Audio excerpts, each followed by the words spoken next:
नमस्कार। स्वागत है आपका मेरे YouTube चैनल सीखते रहिए में। कहते हैं कि हारने वाला इंसान हारने के बाद अगर एक बार मुस्कुरा दे तो जीतने वाला इंसान जीत की खुशी को खो देता है। क्या अर्थ निकला है इस मुहावरे में और कितना आसानी से समझ भी आ रहा है। इस मुहावरे में दोहराई हुई बात यह साबित करती है कि ज़िंदगी के इस दौर में लोगों के बीच रहने का हुनर अगर आप सीख गए तो समझो सब कुछ सीख गए।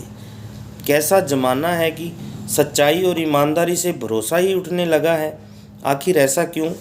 जैसा ऊपर इस मुहावरे में बताया गया कि हारने वाला इंसान अगर हारने के बाद एक बार मुस्कुरा दे तो जीतने वाला इंसान जीत की खुशी खो देता है। ऐसा क्यों? ये क्या मतलब हुआ? जीतने वाला इंसान जीत गया तो फिर हारने वाले की मुस्कुराहट से उसे क्या प्रॉब्लम है? सुना है कि इंसान किसी भी फील्ड में अगर जीत हासिल कर लेता है तो उसके सारे गम और सारे दुख तकलीफ सब कुछ भूल जाता है। पर हारने वाले इंसान से प्रॉब्लम क्यों है? दुनियादारी है जनाब। कहते हैं कि ज़माना 5G और 10G का है। यहाँ किसे इतना वक्त है कि वो सोचे समझे किसी की भावनाओं को। इस ज़माने में यह बात संभव नहीं है, और हो भी क्यों। आज के ज़माने में ईमानदारी भी दिमाग से चलानी पड़ती है, वरना इस तेज़ रफ्तार की चलती हुई दुनिया में अगर पीछे छूट गए तो कोई नहीं संभालेगा। जो करना है वो खुद को ही करना है, हर समय करना है, जागते हुए भी करना है, सोते हुए भी करना है बस करना है। अपने लक्ष्य को हासिल करना अपनी मेहनत से, अपने दिमाग से, अपनी ईमानदारी से। दोस्तों, ज़माना कैसा भी हो, चाहे अब या आने वाले सालों में या पीछे गए सालों में, ज़माने के बदलने का गम मत करिए। वो आपके लिए ही है। आपके लिए ज़माना कभी अलग से नहीं बदलेगा, कभी भी नहीं। इसी भीड़ में चमकना है आपको। दुनिया में ऐसा कोई काम है ही नहीं जिसे आप ठान लो और वो हो ना। दोस्तों, ज़माना बदलने की बात पर मुझे एक फ़िल्म याद आई है, वो आप सबने भी देखी होगी। उस मूवी का नाम है बागबान। श्री अमिताभ बच्चन जी और हेमा मालिनी जी की मैं उनका बहुत बड़ा फ़ैन हूँ, और होना भी चाहिए। उनकी कही हुई बातें ही सिर्फ ज़िंदगियाँ बदल देती हैं। दरअसल मैं बता रहा था ज़माने के बारे में, तो बागबान मूवी का एक सीन है जिसमें हेमा मालिनी जी मूवी में अपनी ग्रैंड डॉटर को यानी पोती को समझाते हुए कहती हैं कि औरत के लिए ज़माना कभी नहीं बदलता। इस बात में कितने ज्ञान की बात निकल कर आई है। बात सिर्फ औरत की नहीं है, हर शख्स की है, हर इंसान की है।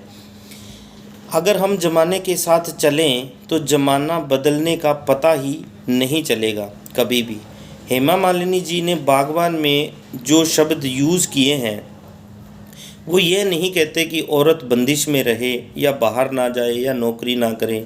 उनका समझाना यह है कि ज़माना कैसा भी हो, हमें खुद को मान मर्यादा में रहकर जीवन में आगे बढ़ना चाहिए। और यह बात उस मूवी में साबित भी होती है। वो अपनी ग्रैंड डॉटर को क्या समझाना चाहती हैं? जीवन हमेशा ही हर किसी के लिए संघर्ष रहा है, हमेशा से, चाहे वो कोई भी इंसान क्यों ना हो। अमीर भी और गरीब भी, संघर्ष ही तो जीवन है। हरिवंश राय बच्चन जी कहते थे, जब तक जीवन है तब तक संघर्ष है। अब आप देखो, रामायण में भी श्री राम जी, राजा दशरथ जी, लक्ष्मण जी, सीता माता, कौशल्या माता, इनमें देखो आप सभी ने रामायण देखी है तो देखो आप उस सतयुग में भी उन महापुरुषों को कितना संघर्ष करना पड़ा। ऐसे ही महाभारत में भी हुआ। तो दोस्तों, संघर्ष कभी भी ख़त्म होने वाली चीज़ नहीं है, और यह कभी ख़त्म होगा भी नहीं किसी भी ज़माने में। और संघर्ष ही इंसान को मजबूत बनाता है हर कठिन परिस्थितियों से गुजरने के लिए। जिसने जीवन में संघर्ष नहीं किया वह कुछ नहीं बन सकता, कभी भी कुछ नहीं पाएगा, जीवन में कभी आगे नहीं बढ़ पाएगा। बिना संघर्ष की ज़िंदगी बहुत बेकार होती है, बोरिंग होती है। इंसान बहुत बड़ी चीज़ है। इंसान का दिमाग दुनिया में कितनी नई चीज़ों का आविष्कार रोज़ करता है। सोचो, एक दिमाग ही तो है जो दुनिया में कैसी कैसी वस्तुओं का आविष्कार किया है। और ये क्या बिना संघर्ष के है? हवाई जहाज, रेलगाड़ी, समुद्री जहाज, लाइट, चांद की दूरी, सूर्य की दूरी, कंप्यूटर, गाड़ियाँ, इंटरनेट, बहुत कुछ बनाने वाला है एक इंसान का दिमाग ही तो है। अगर उन लोगों ने इन सभी वस्तुओं का आविष्कार किया है तो उन्होंने कितना संघर्ष किया होगा। वो भी आम ही इंसान थे, पर अपने दिमाग से और जीवन से संघर्ष किया और कुछ करके दिखाने का जज्बा था तो पूरा कर गए और कर भी रहे हैं। संघर्ष अगर हमारी ज़िंदगी में न हो तो इंसान पागल हो जाएगा, कुछ नहीं कर पाएगा। यह चुनौतियां ही आगे बढ़ने और जीवन में चुनौतियों से संघर्ष करके आगे बढ़ने की प्रेरणा देती हैं। दोस्तों, इंसान मुश्किल अवस्था में हो तो कुछ समय के लिए मायूस जरूर होता है, पर जैसे ही उस मुश्किल से बाहर आता है तो उसकी खुशी का कोई ठिकाना नहीं रहता। मतलब खुशी कहाँ से आई? संघर्ष किया और मुश्किल से बाहर आए तो आई ना। तो संघर्ष करते रहो, घबराओ मत। जितना बड़ा संघर्ष उतनी बड़ी जीत हासिल करोगे।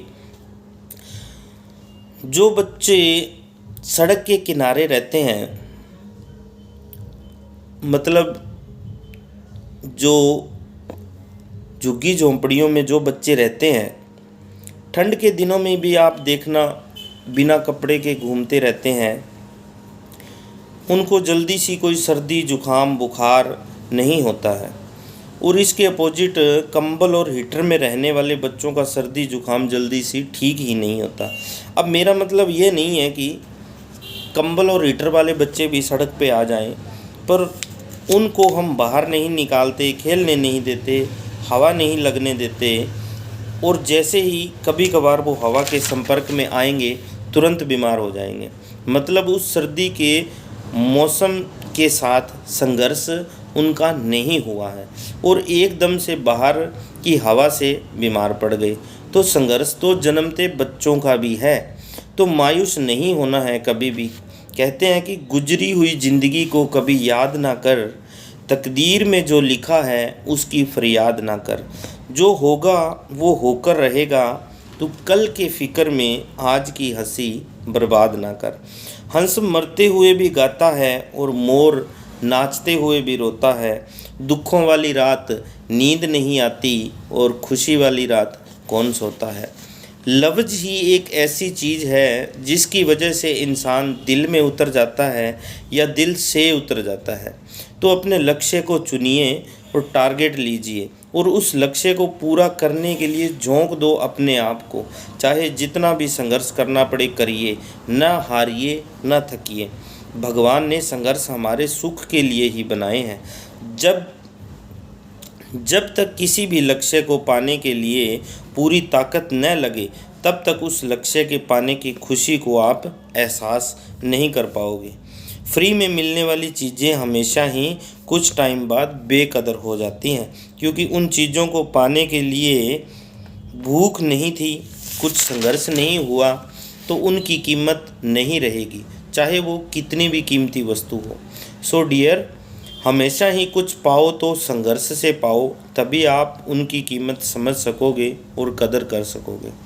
अंत में बताना चाहूँगा, एक मूवी का सीन पैडमैन अक्षय कुमार सर की है, जिसमें अमिताभ बच्चन सर की एक स्पीच है। उसमें कितना अच्छा बोला उन्होंने कि हमारे देश में गरीबी है, हमारी जनसंख्या ही हमारी सबसे बड़ी समस्या है। हमारे देश में गरीबी है, हमारी जनसंख्या ही हमारी सबसे बड़ी समस्या है। और मैं ऐसा मानता हूँ कि अगर हम अपने जनसंख्या को जड़ की संख्या नहीं, अपनी जनसंख्या को जड़ की संख्या नहीं बल्कि जहन की संख्या की तरह देखें तो दुनिया में हमसे बड़ी ताकत और कोई हो नहीं सकती। India should be not seen is a country of 1 billion people, it should be seen is a country of 1 billion minds. क्या सोचा है उन्होंने? जिस भारत में आबादी को लेकर पूरा भारत और पूरी भारत सरकार परेशान है, इस देश में गरीबी का कारण आबादी को समझ रहे हैं, और अगर है भी तो इस चीज़ का कोई इलाज भी नहीं है। यहाँ से सोचना ही महापुरुष कहलाता है। जो नेगेटिव से पॉजिटिव थिंकिंग बना दे। मतलब कि आबादी को बहुत भीड़ के रूप में मत देखो, इसको न रोका जा सकता है और ना ही कम किया जा सकता है। पर यदि आबादी को हम 150 करोड़ की आबादी को हम जहन के रूप में देखें, 150 करोड़ दिमाग को देखें, माइंड्स को देखें और उनको शिक्षित कर दें, तो गरीबी ना तो गरीबी रहेगी और न ही हमारे देश की जितनी पावर और किसी के पास हो ही नहीं सकेगी। बहुत बहुत धन्यवाद आपका।